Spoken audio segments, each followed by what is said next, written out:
daily relationship. Your children are your children. Have you embodied them within the unity of the family, a Christ-like family?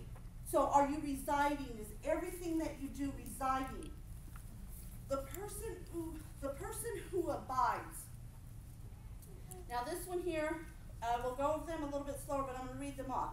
The person who abides is the person who will wait for, who will endure without yielding, who will withstand, the person who will bear patiently, tolerate, the person who will accept without objection, the person who will continue in place, the person who will remain stable or fixed, steadfast, the person who will conform, abide by the rules. Now, I put a scripture by each of those.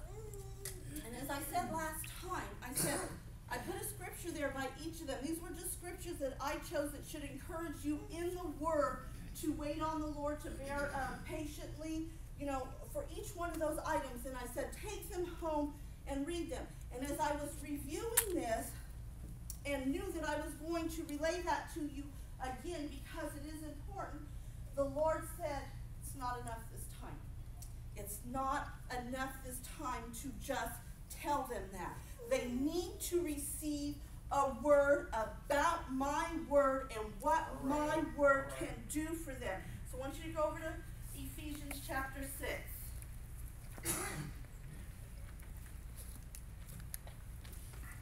Now again, we did not cover this last time.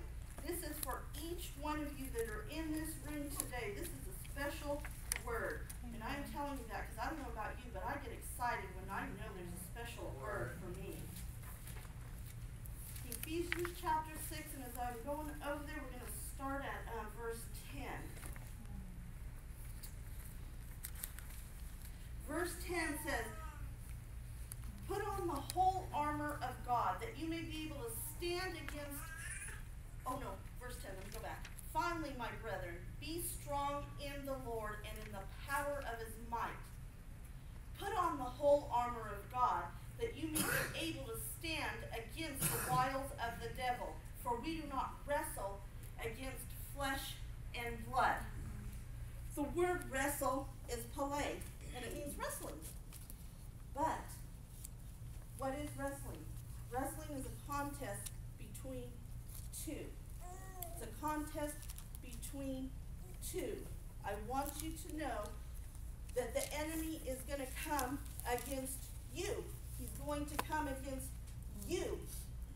And if you belong to SOSM, you got a lot of prayer covering you. If you know anybody in SOSM, you got a lot of prayer covering you. Amen. If you know somebody who knows somebody in SOSM, you have a lot of prayer covering you.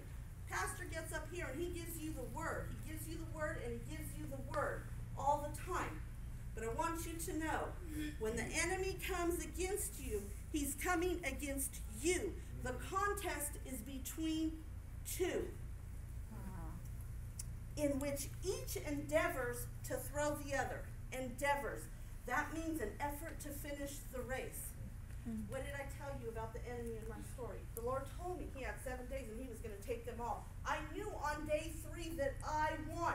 I knew I had victory through the Lord. That didn't stop the enemy. He's going to take all 7 days. That's what he had. That's what was given to him, and he took all 7 days.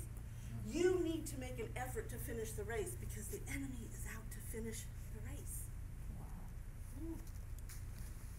The race is won. The victor is decided when he is able to hold his opponent down with his hand. What is supposed to be in your hand? What is supposed to be in your hand?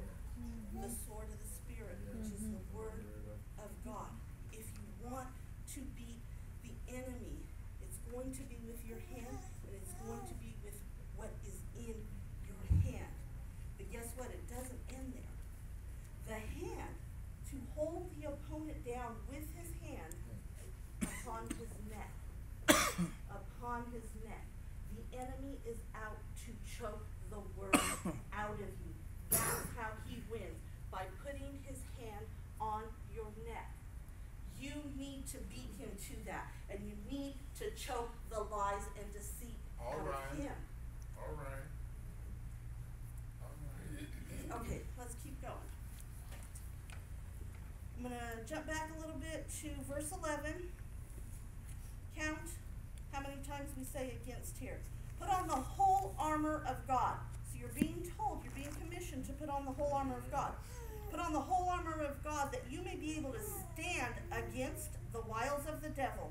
For we do not wrestle against flesh and blood, but against principalities, against powers, against the rulers of the darkness of this age, against spiritual hosts of wickedness in the heavenly places. 6 times against. You are going to have to go against the enemy. And the word against is you going against the enemy. It's not the enemy going against you. The word is against, and it's you going against